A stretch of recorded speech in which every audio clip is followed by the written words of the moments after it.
అండి. ఈరోజు డే 2 దుర్గా నవరాత్రిలో భాగంగా 2వ రోజు గాయత్రీదేవి పూజ చేసుకుంటాం కదా. సో మరి ఆ గాయత్రీదేవి గురించి మనం తెలుసుకుందామండి.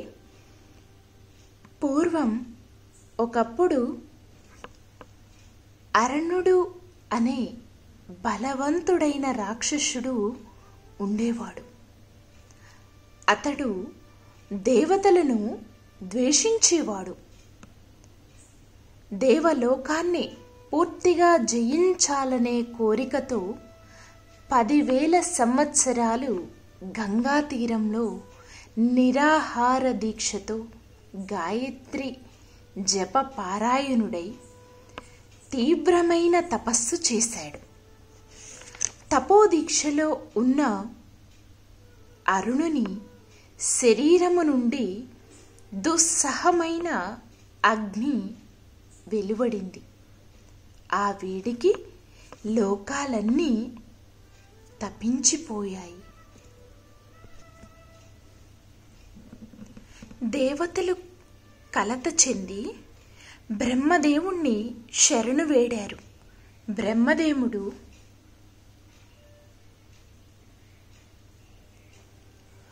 అతనికి ప్రత్యక్షమై వరం కోరుకో అన్నాడు. అతడు తనకు మృత్యువు లేని జీవనం కావాలన్నాడు. ప్రకృతి ధర్మమైన మరణం లేకుండా వరం ఇవ్వటం అసాధ్యమని బ్రహ్మదేవుడు చెప్పాడు. మరేదైనా వరం కోరుకో అన్నాడు. అంతటా ఆ రాక్షసుడు చతురానన మరణం అనివార్యం అయితే యుద్ధరంగంలో కానీ శస్త్ర అస్త్రాలతో కానీ స్త్రీ పురుషులలో ఎవరి చేత కానీ 2 కాళ్ళు గల ప్రాణి చేత కానీ 4 కాళ్ళు గల జంతువు చేత కానీ పంచభూతాల్లో ఏ ఒక్కదాని చేత కానీ మరణం లేకుండా వరం ఇవ్వమని కోరాడు. బ్రహ్మ తదాస్తు అన్నాడు. బ్రహ్మదత్త వరగర్వంతో అరుణుడు రాక్షస గణంతో కలిసి దేవలోకాన్ని ఆక్రమించటానికి సంసిద్ధుడయ్యాడు. ముందుగా ఒక దూడను ఇంద్రుని వద్దకు పంపి యుద్ధానికి సిద్ధపడమని కబురు చేశాడు. ఇంద్రుడు భయపడి బ్రహ్మ వద్దకు వెళ్ళి మొరపెట్టుకున్నాడు. బ్రహ్మ అతన్ని వెంట పెట్టుకుని వైకుంఠానికి రాగా విష్ణువు బ్రహ్మ ఇంద్రులతో కలిసి కైలాసానికి వెళ్ళాడు. ధ్యానముద్రలో ఉన్న శంకరుడు వారి మొర విని ఆ రాక్షసుడు గాయత్రి జప పారాయణుడని అతడు గాయత్రిని మానివేయటమే లేదా మరిచిపోవటమో చేస్తే తప్ప గాయత్రి మంత్రాన్ని మానివేయటము లేదా మరిచిపోవటమో చేస్తే తప్ప అతన్ని వధించటం సాధ్యం కాదని చెప్పి అందుకు తరుణోపాయం కోసం పరాశక్తిని ప్రార్థించవలసిందిగా సూచించాడు. బ్రహ్మ ఇంద్రాది దేవతలు ఈశ్వరుని సూచనానుసారం పరాశక్తిని ఆరాధించారు. మాయోపాయం చేత అరుణుని గాయత్రీ జపం మానిపించటానికి తగిన ఆలోచన దేవగురువైన బృహస్పతికి స్ఫురించింది. ఈ స్ఫురణ దేవీ సంకల్పంగా గుర్తించి బృహస్పతి అరుణుని వద్దకు వెళ్ళాడు. వచ్చిన బృహస్పతిని చూసి అరుణుడు అతిథి సత్కారాలు చేసి, మునీంద్ర, నేను రాక్షసుడును కదా, మీరు దేవగురువులు, దేవతలు నాకు శత్రువులు, నాతో మీకేమి పని, మీ రాకకు కారణం ఏమిటి అని అడిగాడు. అందుకు బృహస్పతి నవ్వి, రాక్షసరాజా, నీవిలా అనటం భావ్యం కాదు. మా ఆరాధ్య దైవమైన గాయత్రీ దేవతను నిరంతరం నీవు ధ్యానిస్తూ ఆమె మంత్రాన్ని జపిస్తున్నావు. మేము జపించే మంత్రాన్నే నువ్వు జపిస్తున్నావు కనుక ఆ రీత్యా మనం మిత్రులమే కాని శత్రువులం కాదు అని సమాధానమిచ్చాడు. ఆ మాటలు విన్న అరుణునితో దురభిమానము, దురహంకారము విజృంభించాయి. తనకు శత్రువులైన దేవతల ఆరాధ్య దైవమైన గాయత్రి తనకు అభిష్టం కాదని పలికి గాయత్రి మంత్రానికి ఉద్వాసన చెప్పాడు. వచ్చిన పని ముగిసిందని భావించిన బృహస్పతి అరుణుని వద్దకు సెలవు తీసుకున్నాడు. గాయత్రి మంత్రాన్ని మానివేసిన కారణంగా అరుణుడు తేజోవిహీనుడై దుర్బలుడు అయిపోయాడు. ఎందుకు కోరగానే వాడయ్యాడు. ఆ సమయంలో బృహస్పతితో కలిసి దేవిని ప్రార్థించగా ఆమె వారికి సాక్షాత్కరించింది. వరభయకర శాంత కర్ణామృత సాగర నానాభ్రమర సంయుక్త పుష్పమాల విరాజిత అయిన జగన్మాతను చూచి నమో దేవి మహావిద్యే సృష్టి స్థిత్యంతకారిణి నమః కమలా పత్రాక్షి సర్వదారే నమోస్తుతే. భ్రమరే వేష్టిత యస్మాత్ భ్రామరీ యా తతస్మాత్ కృత తస్యే దేవ్యే నమో నిత్యం నిత్యమేవ నమో నమః అని పలు విధములుగా ఆమెను ప్రార్థించగా ఆ దేవి వారి బాధలను తీర్చాలని సంకల్పించింది. అంతటా పరాశక్తి తన మాయా విలాసం చేత భ్రమరాలను ప్రేరేపించింది.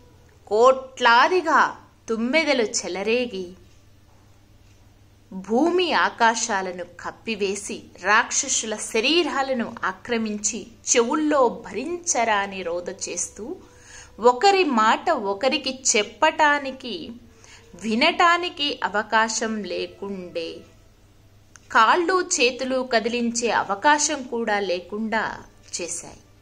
దేవి ఆజ్ఞానుసారం అలా కోటాను కోట్ల భ్రమరాలు ఒక్కసారిగా విజృంభించి అరుణుని అతని అనుచర వర్గాన్ని యుద్ధం లేకుండానే శస్త్ర అస్త్రాలతో పని లేకుండా సంహరించాయి.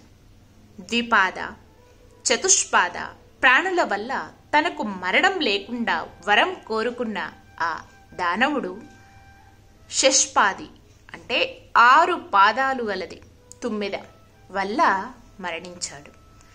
తమను కనికరించి రాక్షస బాధను నివృత్తి చేసిన ఆ జగన్మాతను ఆనాటి నుండి దేవతలందరూ భ్రామరి దేవతగా పూజించి ఆమె అనుగ్రహం పొందసాగారు.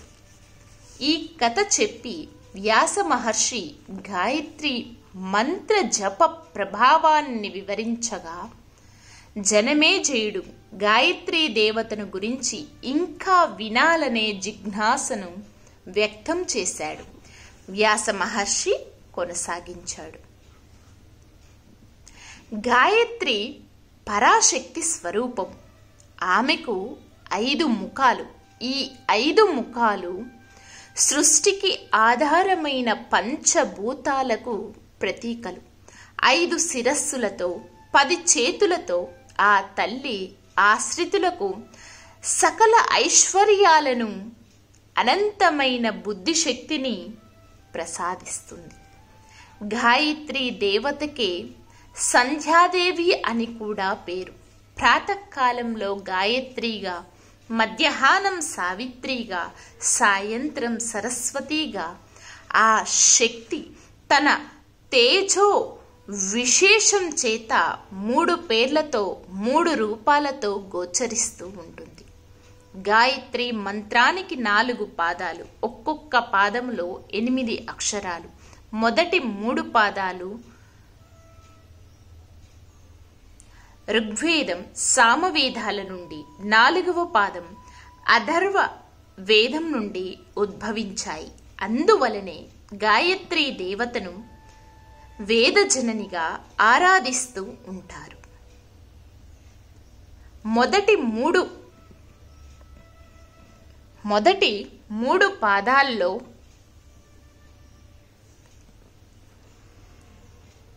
24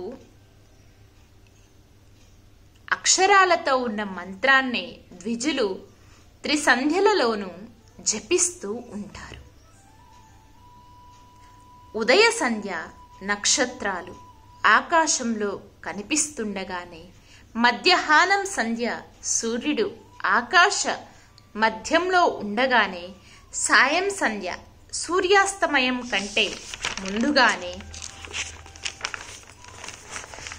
ఆచరించాలని పెద్దలు చెప్పారు. సర్వసహితమైన వేద మంత్రము ఈ గాయత్రి.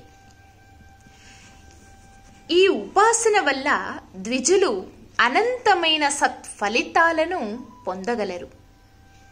ఈ మంత్రాన్ని దేవాలయంలో, యాగశాలలో, తులసి వృక్ష సమీపంలో, నదీ తీరాల్లో, పుణ్యక్షేత్రాలలో జపించటం మరింత ఫలప్రదం. తస్మాత్ సర్వే ద్విజశక్త్యః న సేవన చ వైష్ణవః. ద్విజులందరూ గాయత్రీ దేవతారాధనం చేసేవారే కనుక వారు వైష్ణవులైనా శైవులైనా ముందుగా అందరూ శాక్తేయులు. గాయత్రీ మంత్రములోని 24 అక్షరాలు సృష్టిలోని 24 తత్వాలకు సంకేతాలు. కర్మేంద్రియాలు 5: కాళ్ళు, చేతులు, వాక్కు, మల, మూత్రాశయ అవయవాలు. జ్ఞానేంద్రియాలు 5: చెవి, చర్మం, కన్ను, నాలుక, ముక్కు. పంచ ప్రాణాలు: ప్రాణ, అపాన, వ్యాన, ఉదాన, సమాన వాయువులు. పంచభూతాలు: నేల, నీరు, నిప్పు, గాలి, ఆకాశం. మనస్సు, బుద్ధి, చిత్తము, అహంకారము అనే 4 హంతకర్మ చతుష్టాయం కలిసి సృష్టిలోని 24 తత్వాలు. జీవుడు 25వ వాడు. 24 అక్షరాల గాయత్రి మంత్రానికి ముందు ఓంకారం చేర్చితే 25 అక్షరాలు అవుతాయి. ఈ మంత్రంలో గల 24 వర్ణాలలో ఒక్కొక్క వర్ణానికి ఒక్కొక్క ఋషి, ఒక్కొక్క ఛందస్సు, ఒక్కొక్క దేవత ఉన్నారు. 24 రంగులు, 24 శక్తులు, 24 ముద్రలు గల గాయత్రీ మంత్రానికి వేదోక్తమైన సాంప్రదాయాన్ని అనుసరించి కవచము, హృదయము, శక్తి, బీజము, కీలకము ఉన్నాయి. ఉపాసనా మార్గంలో ఇవి చాలా ప్రధానమైనవి. ముందుగా గాయత్రి కవచాన్ని ధారణ చేసి తరువాత గాయత్రి మంత్రాన్ని హృదయంలో భావన చెయ్యాలి. గాయత్రి హృదయానికి నారాయణుడే ఋషి, గాయత్రియే ఛందస్సు, పరాశక్తియే దేవత. గాయత్రి దేవతకు 5 ముఖాలు, 4 దిక్కుల వైపు 4, 5వది ఊర్ధ్వముఖంగానూ ఉంటాయి. ఆమెకు 10 చేతులు, కుడి ఎడమల 2 చేతులలో 2 పద్మాలను, మిగిలిన 8 చేతులలో వరద, అభయ, అంకుశ కళాది శక్తులను ధరించి ఉంటుంది. సాధకుడు ఇలా భావించి సుఖ ఆసనుడై దేవిని ఏకాగ్రతతో ధ్యానించాలి. ఓ జగన్మాత, నీవే ఆదిశక్తివి. అనంత రూపాలు ధరించి అంతటా వ్యాపించి భక్తులను అనుగ్రహించే దయాస్వరూపిణివి. త్రిసంధ్యలకు దేవతవైన నీకు నమస్కారం. సావిత్రి, సరస్వతి, వైష్ణవి, రౌద్రి అనే పేర్లతో వ్యవహరింపబడే దేవతవు నీవే. మహర్షులు నిన్ను ప్రాతకాలంలో బాలగా, మధ్యాహ్నం యువతిగా, సాయంత్రం వృద్ధగా ధ్యానిస్తూ ఉంటారు. హంసవాహన అయిన బ్రాహ్మీ శక్తి, గరుడ వాహన అయిన వైష్ణవీ శక్తి, వృషభ వాహన అయిన సావిత్రి శక్తి నీవే. భూమిపై ఋగ్వేదాన్ని, అంతరిక్షంలో యజుస్సామ వేదాలను గానం చేస్తూ నిన్ను దేవతలు ఆరాధిస్తూ ఉంటారు. నీ నేత్రాల నుండి, సాత్విక భావమైన స్వేదం నుండి, ఆనందరూపమైన కన్నీటి నుండి 10 అశంష రూపాలను సాధకులు వరేణ్యే, వరద, వరిష్ట, వరవర్ణిని, గరిష్ట, వరారోహ, నీలగంగ, సంధ్య, భోగమోక్షద అనే పేర్లతో వ్యవహరిస్తూ ఉంటారు. మధ్యలోకంలో భగీరథి, పాతాళంలో భోగవతి, స్వర్గంలో గంగా అనే పేర్లతో వ్యవహరింపబడేది నీవే. త్రిలోకవాసులను తరింప చేయటానికి నదీ తీరంలో ప్రవహించే దేవతవు నీవే. త్రిలోకవాసులను తరింప చేయటానికి నదీ రూపంలో ప్రవహించే దేవతవు నీవే. భూలోకంలో శోక భారాన్ని వహిస్తూ, భువర్లోకంలో సిద్ధివై, సత్యలోకంలో సత్యస్వరూపిణివై నీవే ప్రవహిస్తూ ఉంటావు. ఉపాసకుని శరీరములోని ఇడ, పింగళ, సుషుమ్నాది 10 విధ ప్రాణనాడులు నీవే. ఇచ్ఛ, జ్ఞాన, క్రియాశక్తులు నీ స్వరూపాలే. హృదయ పద్మంలో ప్రకాశించే ప్రాణశక్తివి నీవే. మూలాధారములోని కుండలిని శక్తి నీ రూపమే అని సాధకులు ఆమెని ధ్యానిస్తారు. ఈ విధంగా గాయత్రీ దేవతా వైభవాన్ని వివరించి గాయత్రి సహస్రనామాలను, దీక్షా విధానాన్ని వ్యాస మహర్షి జనమేజయునకు వివరించాడు. జనమేజయుని ఆసక్తిని, అర్హతను గమనించి మరికొన్ని విశేషాలను అందించాడు. వేదము నుండి ఉద్భవించిన గాయత్రి మంత్రాన్ని ద్విజులు గురుముఖతః విధి విధానంగా గ్రహించి శ్రద్ధాభక్తులతో మంత్రానుష్ఠానం సాగిస్తే సర్వశక్తులు స్వాధీనమవుతాయి. భూత ప్రేత పిశాచాది దుష్ట శక్తులు నశిస్తాయి. 7 కోటి మహామంత్రాలకు గాయత్రియే మాతృక. గౌతమ మహర్షి కొన్ని వేల సంవత్సరాలు గాయత్రి మాతను ఉపాసించి దేశంలో అనావృష్టి వల్ల కలిగిన కరువు కాటకాలను నివారింపచేశాడు. నమోదేవి మహావిద్యే వేదమాతః పరాత్పరే బృహత్యాది మహామంత్ర రూపే ప్రణవరూపిణి భక్త కల్పాలతం దేవిం అవస్థాత్రయ సాక్షిణ్యం తుర్యాతీత స్వరూపాం చ సచ్చిదానందరూపిణిం అని గౌతముడు గాయత్రి మాతను ప్రార్థించి ఆమె పరిపూర్ణ అనుగ్రహానికి పాత్రుడయ్యాడు. గాయత్రి దేవతానుగ్రహం చేత గౌతమ మహర్షి సమృద్ధిగా అన్నపు రాసులను, వివిధ రకాల వంటకాలను, నానాలంకార వస్త్ర మూల్య భూషణాలను పొంది ఆశ్రయించిన వారిని ఆదుకుంటూ దేవలోక వంద్యుడయ్యాడు. కనుక జనమేజయ మహారాజా గాయత్రి రూపాన్ని మనస్సులో భావించిన, ఆమెను పూజించిన, ఆమె మంత్రాన్ని జపించిన సర్వ అరిష్టాలు తొలగి సకల సంపదలు లభిస్తాయి. గాయత్రి మంత్రశక్తిని దుర్వినియోగం పరిచి లోక కంటకుడై ప్రవర్తించిన రాక్షసుడైన అరుణుడు దుర్గతి పాలయ్యాడు. గాయత్రి మంత్రశక్తిని సద్వినియోగం చేసి గౌతముడు దుర్భిక్షాన్ని తొలగించి లోకాన్ని ఆదుకొని లోకపూజ్యుడయ్యాడు.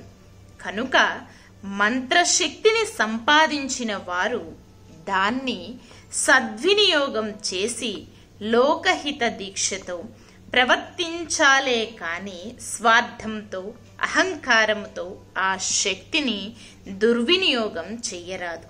ఈ విధంగా వ్యాస మహర్షి జనమేజయునకు గాయత్రి వృత్తాంతాన్ని సవిస్తరంగా అందించాడు.